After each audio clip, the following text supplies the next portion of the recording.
all the great things in other high achievers' lives, all the reasons that these successful people that you look up to, that you aspire to be like, are the way they are, have all come from a place of being uncomfortable. That's just a fact.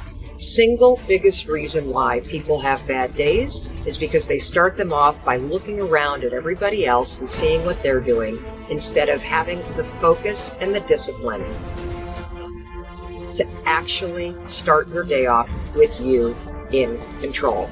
Because everywhere I look and everywhere I see in today's society, everybody's doing everything they can to be more comfortable.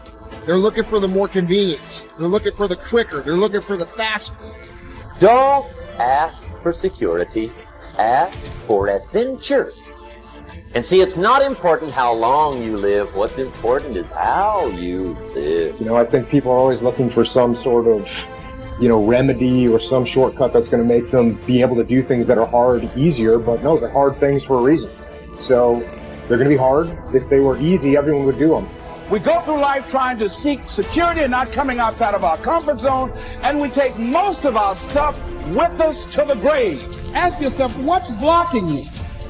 What's preventing you from acting? Why don't you have the courage to handle that? Why won't you face that? What are you running away from? What kind of avoidance behavior are you engaged in? Next is, what is the worst thing that can happen when you take action?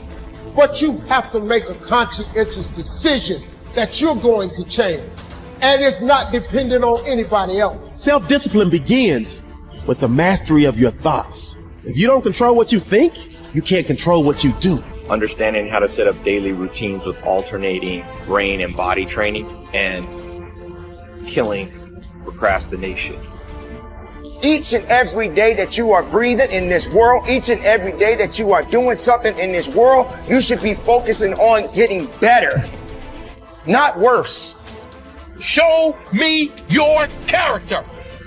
Remain disciplined. Stay strong. When it all seems hopeless, keep plugging away. Nothing can stop you if you don't stop for anything. Don't stop for anything. Never break your discipline. Remain faithful to yourself and your vision. You should be understanding that, hey, I can't be this same person on a day in, day out type of way. I got to keep focusing and going further and going harder and going stronger and pushing myself until there's nothing else left to push forward. Okay, so let's say you pick a level of competition where you're always winning. It's like, well, all that means is you picked the wrong level of competition. Yes. Because, like, let's say you're a grandmaster chess player and all you do is play amateurs, and every night you go home and congratulate yourself on what a genius you are because you just stomped these people left, right, and center. It's like, you're not a genius. You're dimwit. Right. What you should be doing is playing people who are beating you as much as you can tolerate. Right. So maybe that's 40% of the time. Maybe it's 60% of the time. But that way, because to be a winner, you want to be disciplined. You want to know what you're doing. And then you want to be on the edge where your skills are being developed. And if you're going to be on the edge where your skills are going to be developed, you're at a place where losing is always a possibility. Because otherwise you're not pushing yourself beyond your current capacity. And so, one of the things that I've outlined in 12 Rules for Life is a theory of meaning. Because meaning, as far as I'm concerned, the sense of meaningful engagement is the antidote to malevolence and suffering, essentially. Because you want to have a life that's so engaging that you think, despite the fact that I'm limited and that we're mortal and that life is tragedy and there's evil in the world, despite all that, this is worth doing. And I think that there's a technical meaning that genuinely exists, and that's the meaning that you get when you're in a domain where you have some discipline and some skill. So you're laying out your competence and your ability, but you're simultaneously pushing yourself to develop past where you are. That's really engrossing. What that is doing is expanding your competence, and so life is suffering and betrayal in many senses of the word. But you can adopt a way of traversing through life that is more powerful than the tragedy and the malevolence. It is hard to have the success you want. It's hard to have a jet and freedom and extra houses. And it takes hard work and it takes time. And there's no shortcut. I don't care what anybody thinks. There's no shortcut. Maybe you could have bought Dogecoin and you got lucky. That is the rarest thing in the history of the world. Ed and I would bet we agree. I don't even know. Neither one of us probably invested in crypto when all of our friends said to, because we didn't know it, we didn't feel it, and we missed it. So I'm so blessed if you did for you, but that's not where true wealth is made. You have to work 50% harder than you think you do. You have to get kicked in the teeth more than you think. You have to get questioned by your friends and family and look like the dreamer twice as much as you think. The people you thought were going to support you aren't. Some people are going to talk behind your back. Some friends are going to leave you, and guess what? It's worth every freaking penny. It's worth every moment, every disappointment. There was a gentleman named David Kekich. I met him. He was paralyzed from the neck down. And not always paralyzed. I think it was a jogging car accident. And he had these Kekich credos. It was like a business card that folded out. And one of his Kekich credos, to make him positive, most positive guy you ever met, and couldn't move anything below his neck, one of them was, living the hard way is easy, and living the easy way is hard. So before I answer this about multiple streams of income, I think it's really important I tell you this. Living the hard way makes it easy. I can blame a lot of people. And that's the book I was reading. And I put it off on everybody else. So I said, you know what? For me to fix this, I gotta read what the wrong with things, guys. Not blame anybody. Read my book. It's okay. I'm afraid of my shadow.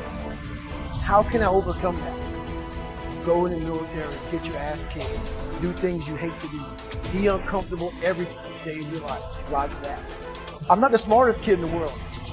Okay.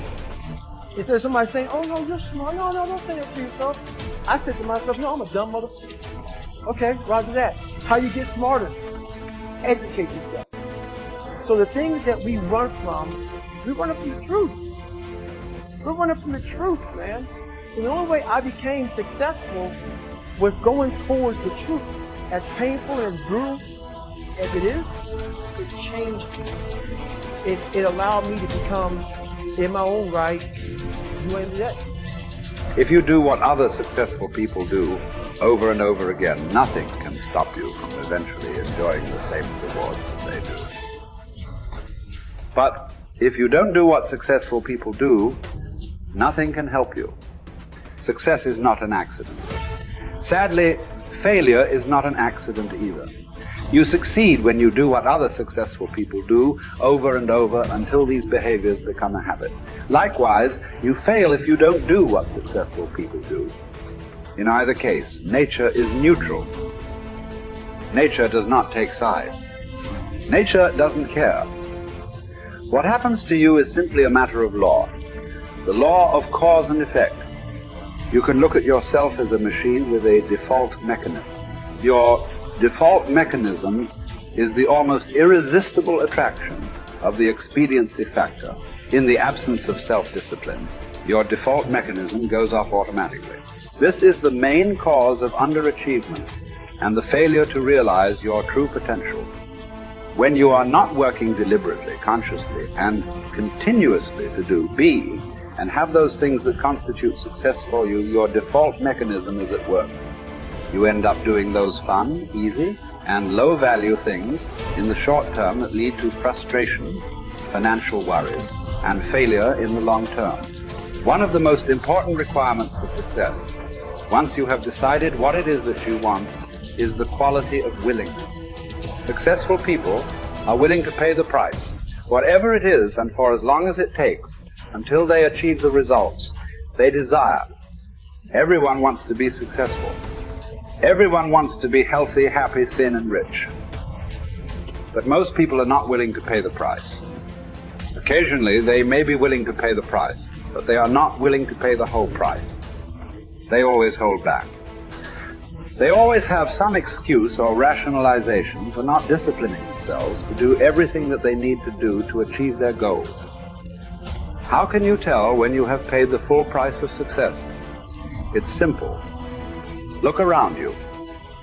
There it is. You can always tell how much of the price of success you have paid by looking at your current lifestyle and your bank account.